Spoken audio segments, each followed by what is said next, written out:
अस्सलाम वालेकुम पाकिस्तानियों। आज अडियाला जेल के अंदर साइफर केस के अंदर और इलेक्शन कमीशन तौहीन केस के अंदर इमरान खान साहब से हमारी मुलाकात हुई। आज बड़ी तफसीली मुलाकात थी, उन्होंने बड़े अपने ख्यालात का खुल के इज़हार किया।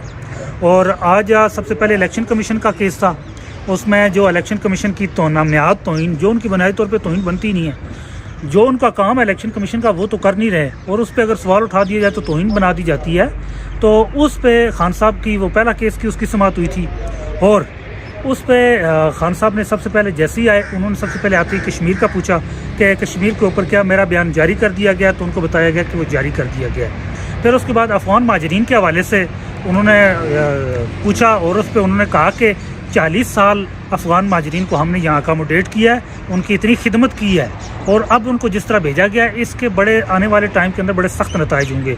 बल्कि मैं तो जो पाकिस्तान के अंदर मुकीम बंगाली और बिहारी माजरीन हैं उनको भी हकूक़ देने के हक़ में हूँ कि वो भी बतौर इंसान उनका भी हक़ है कि वो बग़ैर रियासत के बग़ैर शरीयत के रह रहे हैं, तो उनको भी हकूक़ दिए जाएँ। और उसके अलावा उन्होंने इलेक्शन के हवाले से कहा कि पाकिस्तान की कौम ये तय कर चुकी है कि वो इलेक्शन के अंदर अपना फ़ैसला करेगी, अपने शऊर का फ़ैसला करेगी।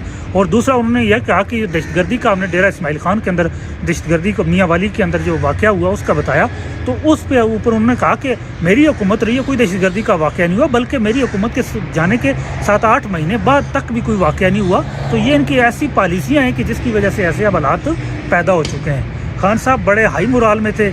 आज उन्होंने सारा काला सूट पहना हुआ था, उन्होंने भी हमारी तरह लेदर की ब्लैक जैकेट पहनी हुई थी और ब्लैक ट्राउज़र था और ब्लैक ही आज जूते पहने थे, और माशाल्लाह बहुत खूबसूरत लग रहे थे। और उन्होंने बताया कि मैंने जेल के अंदर बहुत कुछ सीखा है, और मैंने बहुत किताबें पढ़ी हैं, बहुत चीज़ों का तजिया किया है, और मैं अब पहले वाले इमरान खान से बिल्कुल जो है वो मुख्तलफ हूँ।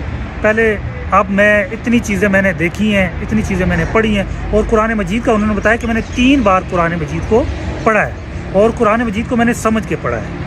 तो उन्होंने हमें भी कहा है कि आप भी जो है वो कौम तक ये पैगाम पहुंचाएं कि कौम अपने मौक़िफ़ पे अपने हक़ के लिए डट के खड़ी हो।